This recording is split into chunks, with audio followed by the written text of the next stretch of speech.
Yo, what's up mga karugurog? So gusto ko lang po mag-react doon sa makisawsaw doon sa basher daw ni Sir Gabian, no?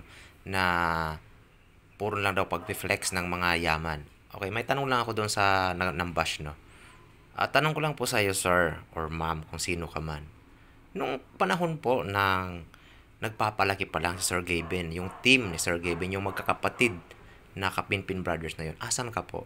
Ako po kasi nakaka-relate kasi isa po akong content creator na wala pang napatunayan. Pero sobrang hirap po kung alam nyo lang po ang pinagdadaanan ng mga content creator na yan.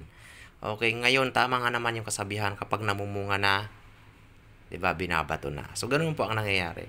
Yung tanungin mo lang po ang sarili mo, hindi ko alam kung nambabash ka o inggit ka lang. Okay, pero tama naman, may point ka naman na sana itulong. Pero depende na po yun sa Kapimpin Brothers kung itutulong nila o hindi. Bakit? Sa paggagawa lang ng mga video para ma-entertain ka, para ma-inspire ka, okay? Inspirasyon ng iba, malaking bagay na po yun. Okay, iniisip mo na tayo bilang isang viewers ang nagpapayaman sa kanila? Pwede, oo. Pero di ba, inspirasyon. Depende nga po yun kung paano mo iti-take yung mga video na ginagawa nila, di ba? So, gawin mo silang inspirasyon. Hindi yung kakaingitan mo.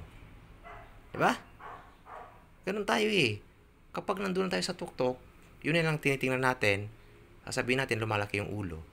During the process, hindi natin alam kung ano mga pinaghirapan na nila. My goodness. Yung sige, try mo, magpalaki ka ng page para makarelate ka at malamang hindi mo yan sasabihin. Parang sabi ng ibang content creator, no? Pais ganda, yung mga artista daw kapag nag-upload, 'di ba? Wala naman, 'di ba? Kung wala naman laman yung content, pero dahil lang artista sila, millions ka agad ng views. Tama. Pero tatanungin ka na nila ulit. Bago naging vice ganda yan, bago naging celebrity yan, alam mo ba kung ano mga pinagdaanan yan? Alam mo ba kung ano mga sakripisyong paghihirap ng mga pinagdaanan yan? 'Di ba? Pagiging artista, mag-audition ka, 'di ba? Hindi mo alam, wala kang alam. Wala, sausaw lang. Thank you.